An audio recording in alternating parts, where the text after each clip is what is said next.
Hello, everybody. Welcome to another Sunday Funday, though you're getting also Dark Phoenix like right before this. And hey, we have to talk about the biggest movie that came out this weekend. Uh,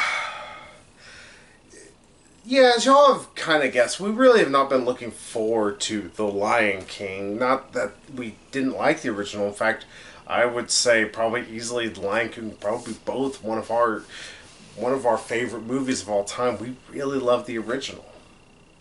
Not the best movie of all time in our books, but one of the probably like top 10 easily.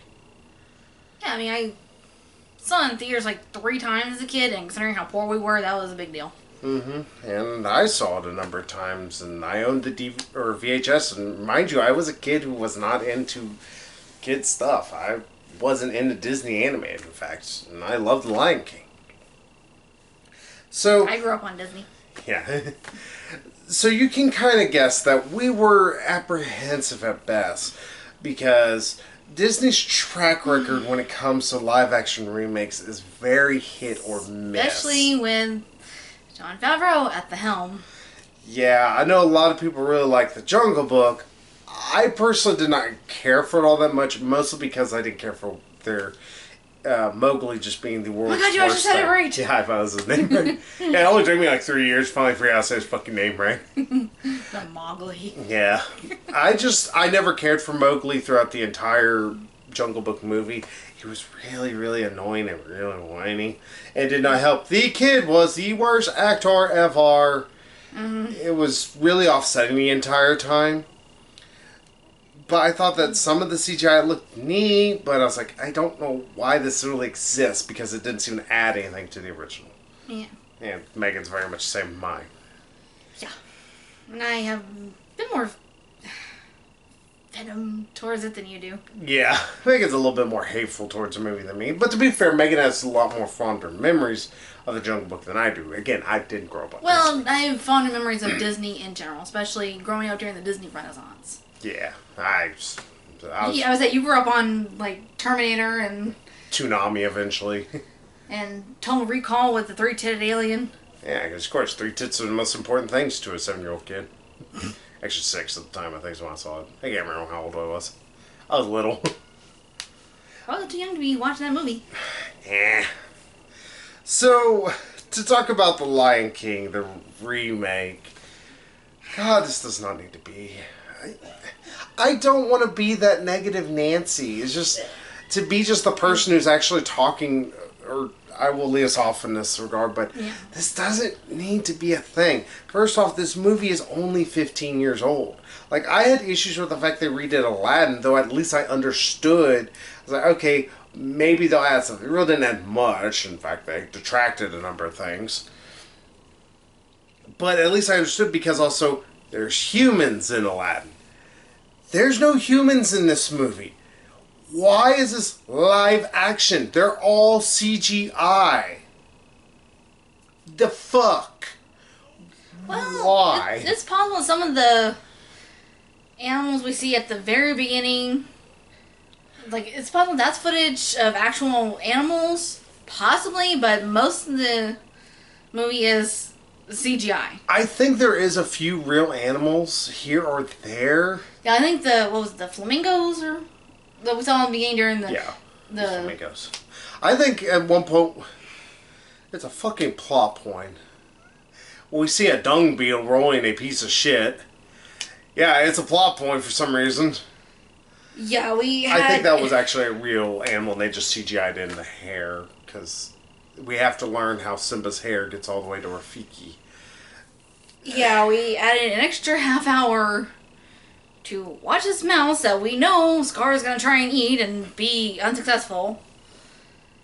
And to watch a piece of Simba's mane. Fur. Yeah, Simba's mane. Yeah, mane. You know, fly through the air like the feather from Forrest Gump for winding up being eaten by a giraffe and winding up in a ball of dung pushed by this little dung beetle. Before eventually finding its way to Rafiki, who sees it and is like, oh, Simba's alive! To quote Billy Evil Knievel could have made that leap. And on top of everything, it's such a...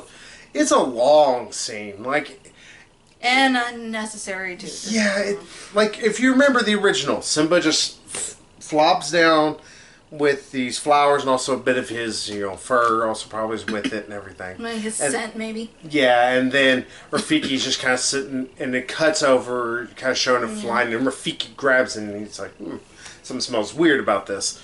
So then, he sees this. It's this big, long, overly drawn out it's a bit more thing. mystical in the original. Yeah, in this one, it's this.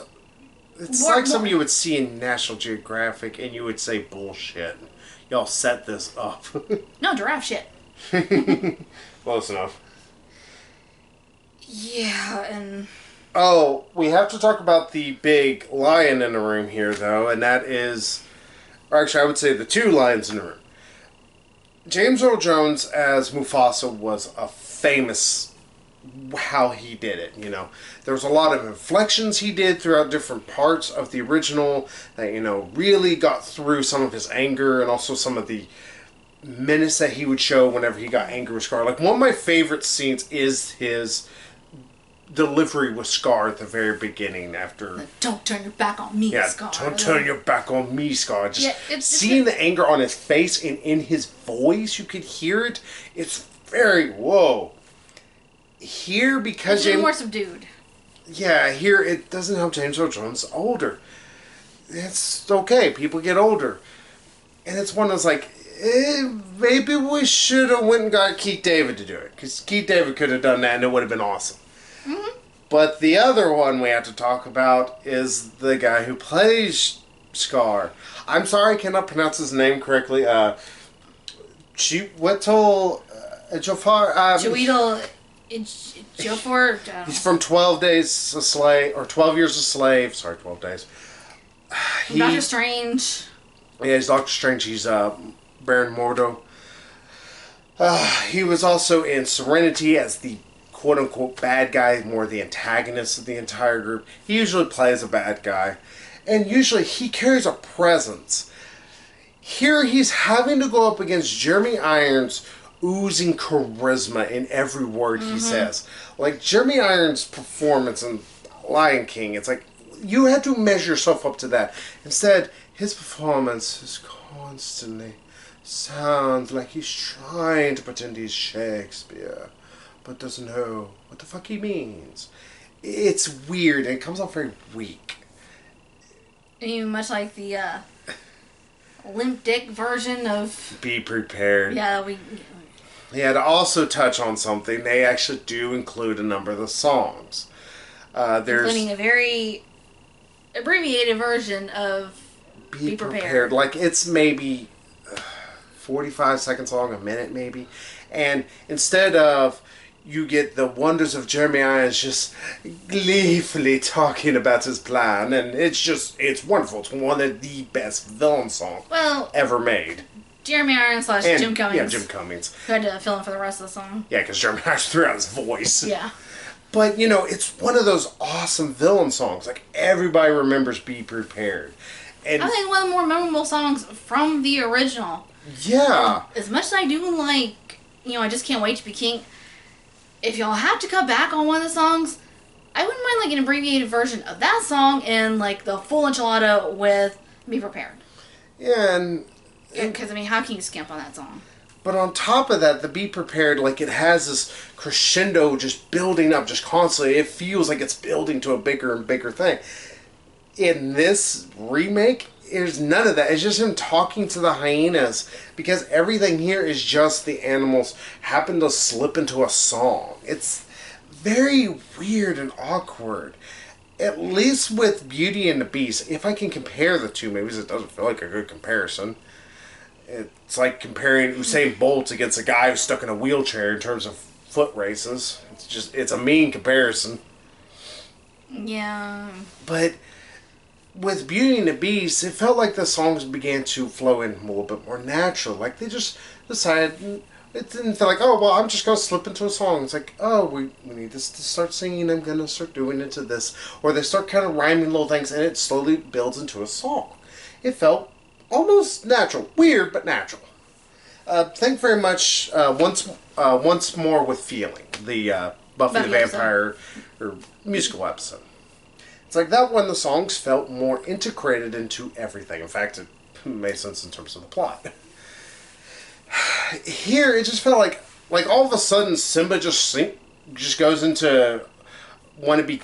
I just can't wait to be king, and it's so weird. It's also not colorful. It's just you just see him dancing around these animals and king. Yeah, just kind of like kind of jumping, like running around these animals while they're at the watering hole.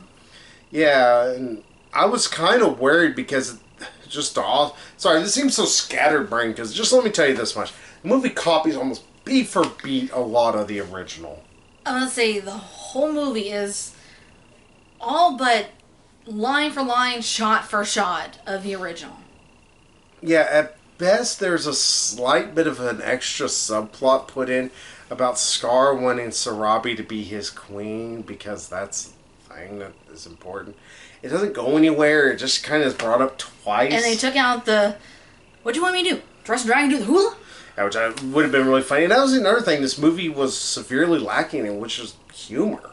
And yeah, I think overall it just doesn't have the heart or the charm of the original. It feels like a cash grab. I mean, yeah, all these are technically cash grabs on our nostalgia. But some of them feel like, oh, hey, let's try and add a little bit of this to it. Hey, let's try and do this. Like, even Maleficent, technically is a cash grab from people who have fond memories of Sleeping Beauty, but it's a telling of the Maleficent character. I would say, at least it's telling from the villain's perspective. At least that's giving kind of a new spin. Yeah. Hell, even a movie I really don't fucking like, Alice in Wonderland, the remake. I don't like it. It's a turd, to put it nicely. But at least it's more of a twisted way of looking at this tale. Okay, it's not done particularly well, and it's kind of lame throughout like 85% of it. But at least it feels like there's a reason for it to exist. This and Jungle Book, I find a hard sell for anybody to explain why these need to be. Hell, Aladdin I also had a bit of that problem with, but it felt like, okay, there's a few things you're kind of tweaking here and there, especially trying to make Jasmine more of an actual character. Yeah, trying to give her own agency and give her more of a reason for why she's, wanting to not be a princess, or at least not, pretty much like just stand up for herself. Yeah, and that at least was something to add.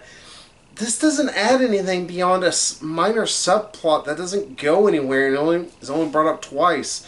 Oh, we get to see Nala, how she snuck away from Scar. Whoop-de-fucking-do. We get to see, like we've talked about, Simba's mane blowing in the wind for 10 fucking minutes. At least. Felt yeah, like. You get neutered versions of the songs, it feels like. And also, I want to know why at the beginning, because they decide, oh, we're going to do the Circle of Life Beginning song. With the original, it always gives me goosebumps. It's just this constant build-up of this choir singing the song. And it feels really powerful. Here, I think they have the same singers, and unfortunately they are a little bit older, so their voices are starting to go a little bit, so it sounds a little shakier. At least that, if that's not the same singer, I would be surprised. But the rest of it is it sounds like they maybe got some newer singers. Yeah, but it's shot for shot the entire beginning of the movie. It's why? Why are we doing this? Yeah, it just recreated the opening sequence, just like you said, shot for shot. Yeah, and there's also some points where it doesn't look as good as the original movie. The one scene I really like, it parallels with the song whenever they're sitting there going, we step into the light. It's showing a giraffe going from this dark kind of thing. It's a baby giraffe coming into the light. It's okay, well, that's a parallel of, life coming into this world. Sure, you're not going to get it as a kid, but it does look pretty at least. Mm-hmm. Here, there's none of that. It's why even include that? Yeah, that's a mama giraffe and baby giraffe just kind of walking, stand there, looking at the sun, and then, mama starts walking, and baby's like, oh, okay. This is what we're doing. Hell, the famous wildebeest scene. It's like the original, like I love that scene. Like if you ever get a chance to watch it, like if you have an Alamo Draft House or anything that plays older movies and they play Lion King, go watch that. It's fantastic. Not only does you hear the strings going up through the speakers because it sounds awesome, or if you have a great sound system, it sounds wonderful too. But also just this look of when it zooms in on Simba's and you see literally it looks like the life drain out of his face from the original of these admittedly really good looking wildebeest or antelope. I think they're wildebeest actually.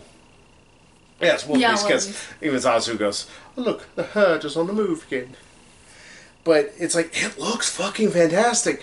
Here, it's so limp. It feels just lackadaisical at best. And instead, we have this extended version of Timon and Pumbaa singing Lion Sleeps Tonight, and some of the other animals joining in. Yeah, because we have to now learn there's more animals than just Timon and Pumbaa in the little, like, paradise thing that they go to with Simba. And they make more of a big deal about the fact, like, okay, I know you're a lion, but while you're here among all these other animals, you kind of not need to be eating them. Instead, you need to stick to a more vegetarian type diet. Kind of yeah, it's weird. I was like, okay. And it doesn't add anything to the movie. Again. Yeah. Except for runtime. Yeah, the best is just, I was like, okay, well, that scene at least also had, an introduction to Nala that felt more genuine and also felt more terrifying because one of the things that didn't need to add was Nala escaping.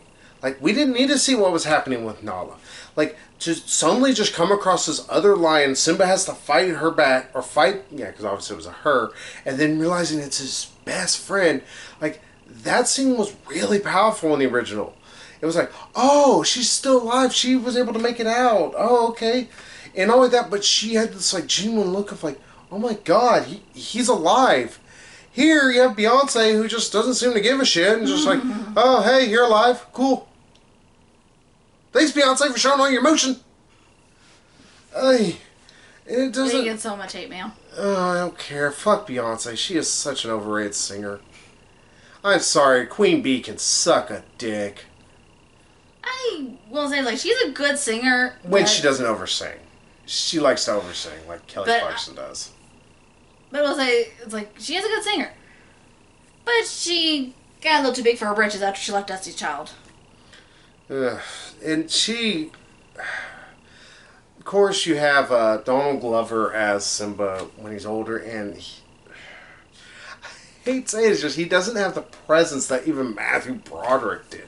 At least Matthew Broderick, you could believe the, very laid back and kind of, just a kind of Ferris Bueller as a lion. Yeah, it makes sense, strangely enough. Even though you could have plenty of other people do it, it's like, it would be nice if somebody else was doing it better than Donald Glover, because Donald Glover just never had that oomph into his voice. He constantly sounded like a kid trying to pretend he's big and mean. And it never came off intimidating. He's like, get away from my mother. Yeah, get away from my mother. Sir, can we do another take of that? Because that didn't sound like anything but ass. Yeah. Yeah, I will say that overall, it's like, this was a better outing than The Jungle Book for Jon Favreau here. But that's not saying much. At least simply because the source material is so much better that we're sourcing from. Well, that and Jon Favreau learned to stop, like, hemming and hawing as much with, like, okay, this is a remake. We're not going to act like it's anything else. But at the same time, he didn't really add anything to it. In fact, he kind of took away some of the best little bits. Yeah, it's... I think that gave it its whole charm. Yeah. Oh, and if I can also talk about another actor, John Oliver, do not ever do another fucking movie as long as you fucking live. Jesus fucking Christ, or you wouldn't. Everything he said sounded like this. I don't know why his delivery is so awkward. Maybe he thinks, oh, this is going to be funny. No, it's really not. It's kind of destroys any moment where you have to have, like one of my favorite lines, again, from the original Lion King is right whenever Mufasa he says, I need to teach my son a lesson. first off, James Earl Jones really just, I need to teach my son a lesson. Delivered with that amount of enthusiasm. Probably not helped by direction. But John Oliver, yeah, I like that Zazu, he grabs somebody and goes, good luck. And just, whenever, in the original that happened with Mr. Bean, it was funny. Atkinson. Yeah, it was like, okay, that's kind of, shows him having a little bit of, care for this poor kid. Here, he just kind of, good luck. All right, cool. Thanks for all that emotion there, John. Glad you showed up for your paycheck. Yeah, he pretty much just tells him, I was like, well, don't be too hard on him. I, remember a young cub, much like him, and, things like, oh, I remember when you were that age, pretty much. Like, yeah. And then there's also, they don't even include one of the lines that we actually really liked that was funny from the original. Whenever Zazu's talking to Mufasa after Scar pretty much leaves after everything. Like, you make a very handsome throw, Rug. It's like, we have one in every family, two in mine. And they always seem to mess up special occasions. And I go, make a handsome throw, Rug. Zazu. Like, there's none of that exchange. Whenever he gets dirty, you can take him out and beat him. Take him out back and beat him. Like, that line's delivered with so much enthusiasm in the original, so much, fun and just this jovialness. Here, it feels like John Oliver, I am Super Papa. I am the definition of textbook British. Hey-ho. T-T-T. Yeah, I think he was trying a little bit too hard to emulate Rowan Atkinson's performance. But it's like he didn't grab any of the care that Rowan Atkinson thrown in. Like, Rowan Atkinson put, emotion behind it. He put some love behind his performance. Mm-hmm. John Oliver, it feels like somebody who's just doing it for a paycheck. It's like, oh, well, last week tonight's not making a lot of money. I need to go do something else for a little bit. Which I don't know if that's true. It's just one of those, that's how it feels. Mm-hmm. It's just, always, there's constant issues with the fucking voice acting throughout this whole movie. Just, line deliveries don't come off like they should. The comedy feels either forced whenever there is any, or it's so sparse that you're like, okay, can I have a joke? Some of it falls a little flat. Like, at one point, John Oliver was trying to make a joke about, oh, it's the news, where he's being chased off after giving the morning reports to Sarabi. Obviously, after Mufasa's death. Mm-hmm. He's like, oh, it's the news. Obviously, it's supposed to be a nod to his, last week tonight. Mm. It fell a little flat. A little? That's another thing I think we can all agree on. Our entire audience, they weren't laughing. We weren't laughing. Mostly I was trying so hard not to kill some kids. And it's not the important part, but... I know. I just oh, God. It distracted. Well, like I said, it's this movie just doesn't have any heart. What's the bad thing? It's the original, regardless if you want to call it a Kimba the White Lion ripoff, or you want to call it a good homage to Hamlet, even though it's not, or you want to call it a thing after Sundiata, the original famous tale about the first ever Mali king, M-A-L-I. If you want to call it anything like that, but you can say one thing. It was made with heart, and that's the reason why the movie pretty much got made. Because Disney didn't have any faith that the movie was going to do good. In fact, a number of Inside Amers didn't think it was going to do good. But there were some people who really loved the idea, and they went, you know what, damn, we're going to make this, we're going to make it awesome. And then there were also some bastards who thought that Pocahontas was going to be bigger because they're stupid.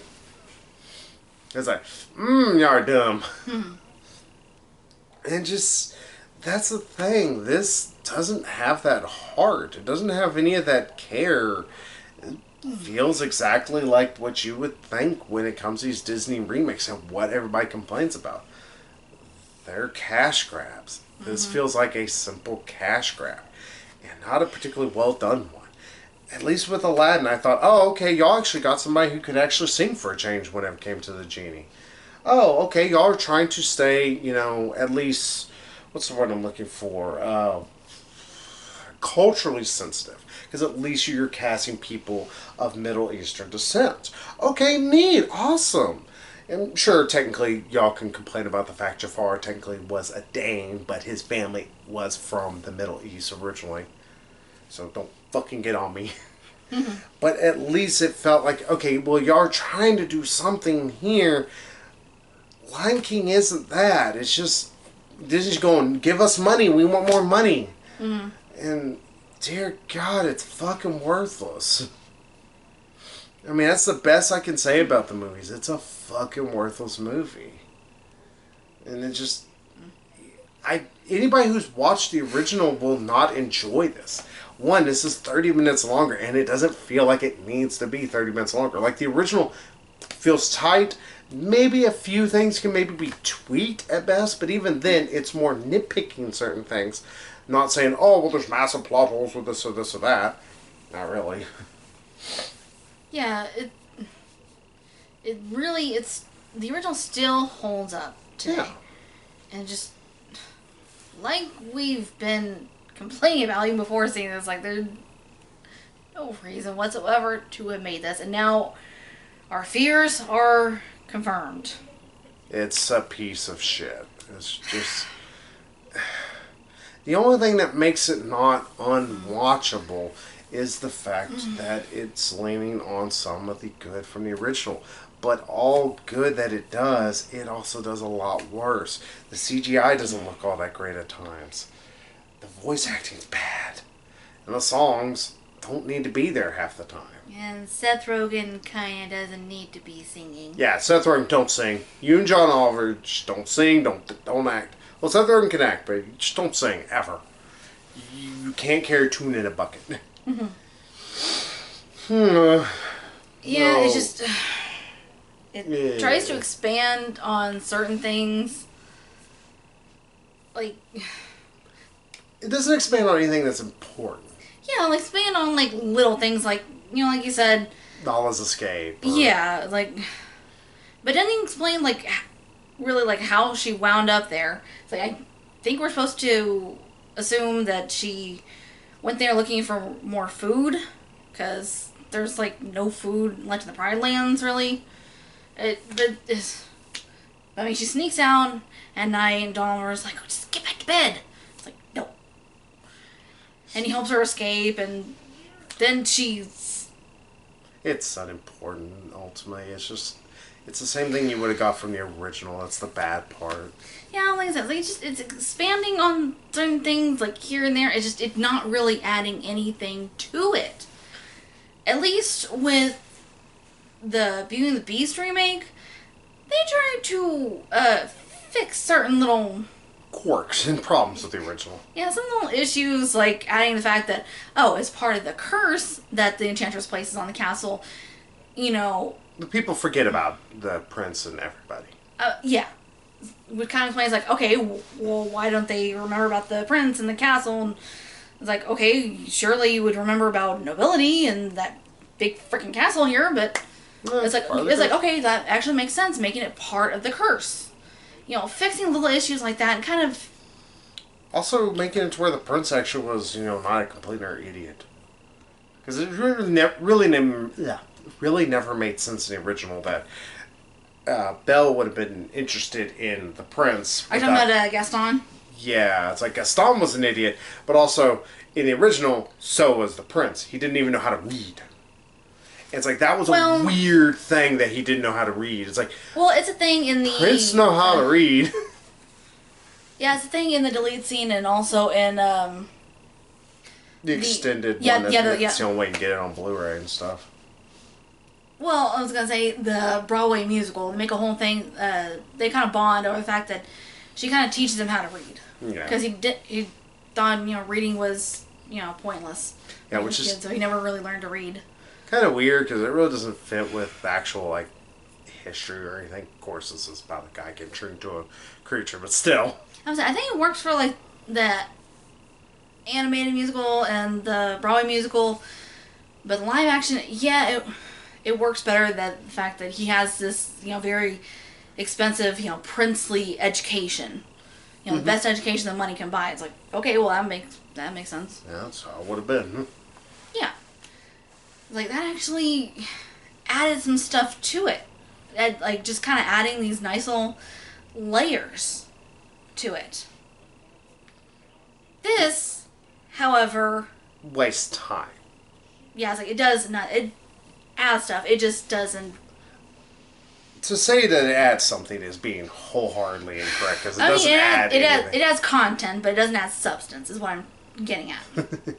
Yeah, because it would have been nice to learn more about Scar's family, because that is a thing that gets brought up in the second movie. Speak about that, or speak about anything of that sort. Like, at best, they mentioned that Scar and Mufasa had a falling out, that Scar tried to usurp the throne, maybe? Yeah, they kind of hint, like, instead of the, I would never dream of challenging you, Mufasa, he says, I would never dream of challenging you, Mufasa, again.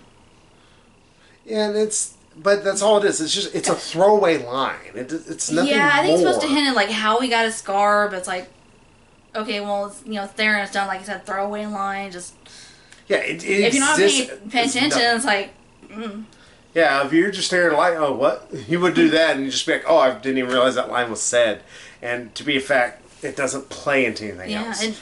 Maybe the Sarabi subplot, but even then it's never touched on. And except for, like, he says, oh, you chose Mufasa over me. Fuck. And again, it's just never... That part is never expanded on. That's never given anything. It's just lines that are thrown in without any context, any substance to them. They're just said without people thinking what they mean. It's not even just adding context. Like, they don't even add style. No, it's just... no style, no substance, nothing. It's the nothing same but running movie. time. It's the same movie with worse dialogue, worse voice acting. Because the kid who plays Simba as a kid, he's really fucking obnoxious. It's in fact, like, the whole, like, Dad, wake up scene is not as powerful. And I know people can try and brag on JT Thomas. Yeah. Jonathan Taylor Thomas. JT Thomas. Okay, right. People called him JT Thomas whenever. No, they called him JTT for short. Yeah, whatever. Fuck it. I don't give a shit. But that is one thing. It's like, that scene was powerful. It's one of the Disney deaths. It was upsetting. It's very, very strong. It makes you cry. Here, no, you really don't care. It's just like, okay, thanks. Maybe it just doesn't also help that everybody's delivery is just always, hey, you person. I think Jon Favreau doesn't know how to direct voice actors. I think he was just trying to get them to be a bit more subdued and not quite as cartoony, But they weren't cartoony as much in the original. Best maybe you could say Cheech Marin's stuff was a little cartoony here and there, and maybe Nathan Lane's stuff was a little cartoony, but they were meant to be more comedic relief characters. Or Jeremy Irons. Like, it was a little bit over the top villain, but that's Jeremy Irons for you. Find me a Jeremy Irons villain that isn't over the top. Yeah, he's one of those actors, like, you cast him as a villain, like he'll give you at least a hammy performance if he doesn't give you a good performance. He'll give you a memorable performance at least. And instead, that's the worst thing. I don't think I'm going to remember this movie other than the fact that it's a piece of shit. It's like, there's nothing to latch onto with this movie. I'm going to remember, oh yeah, they did this a lot better in the original. Oh yeah, they did this a lot better in the original. Oh, this was done better in the original. Oh yeah, this was done better in the original. That's all I'm going to remember.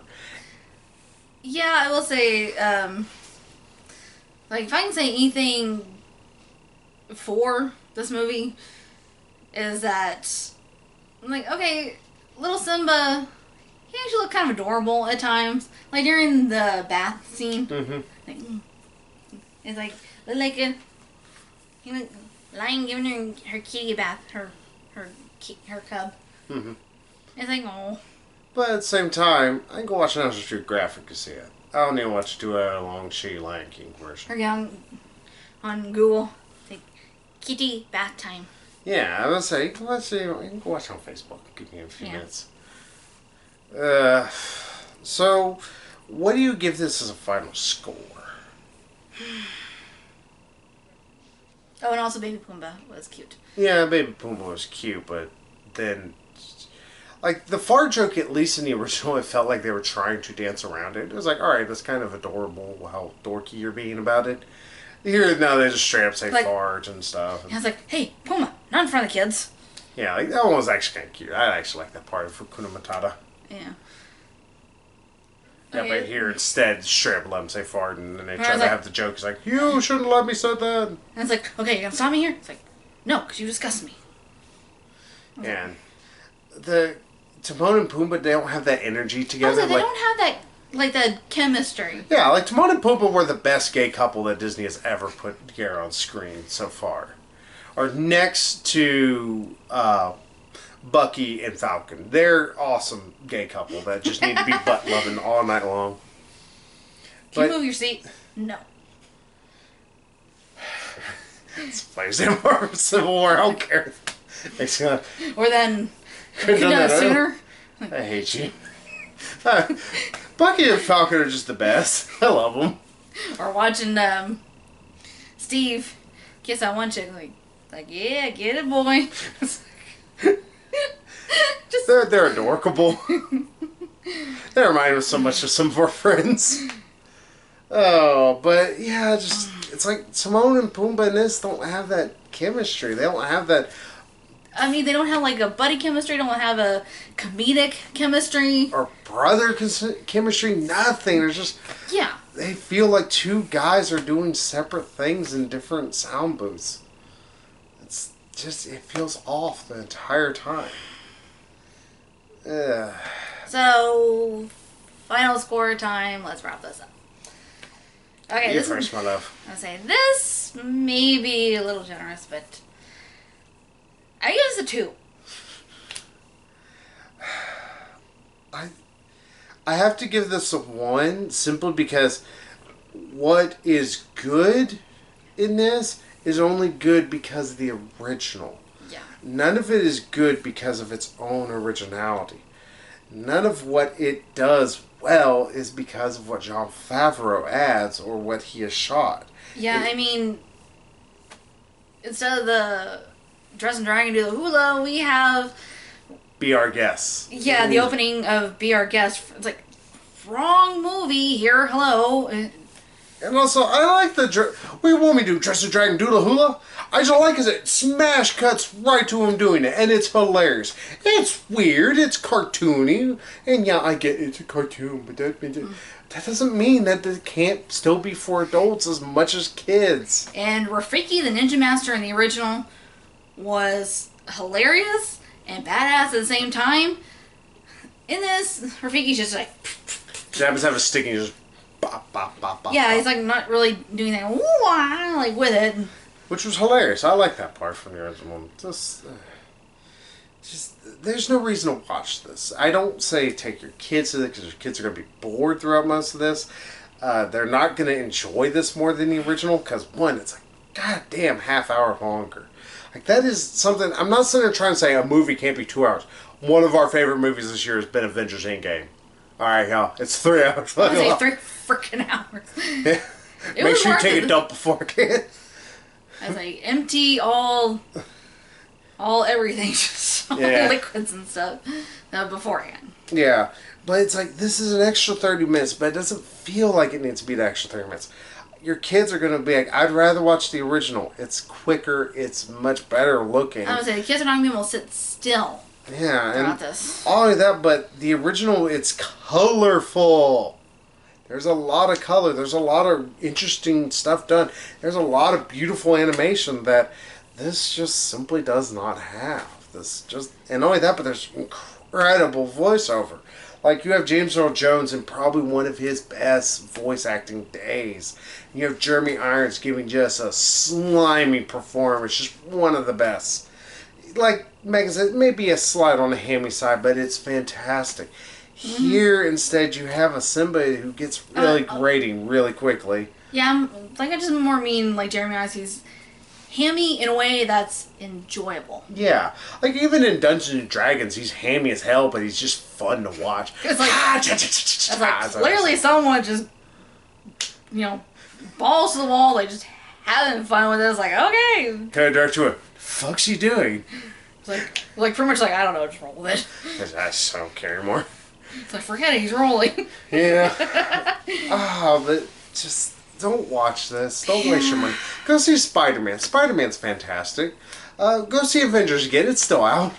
Yeah. I don't know what else good is out. There's not a whole lot that's good that's still out. There's Avengers and Spider-Man. I would say we saw Dark Phoenix. That was a piece of shit. Yeah, that's something. It's like I'm missing something here. What the? Watch Dumbo. Dumbo was good. Bring tissues. Yeah, I was like, yo, blubber. Oh, just fuck this movie. Fucking any asshole. Mm-hmm. But hey, we're gonna go for something completely different next week. So we're gonna go from PG Lion King Disney film, Quentin Tarantino. Yeah, we'll be back next week with Once Upon a Time in Hollywood and see if it is as great as everybody says it is. Maybe. I'm lukewarm on Tarantino, so we'll see. But hey, can't be worse than this. 3 movies in a row. 3 movies in a fucking row. I can't believe it. What was he like? Yeah. Yeah. So, hey, we'll see y'all next week with Once Upon a Time in Hollywood. So until then, bye-bye, everybody.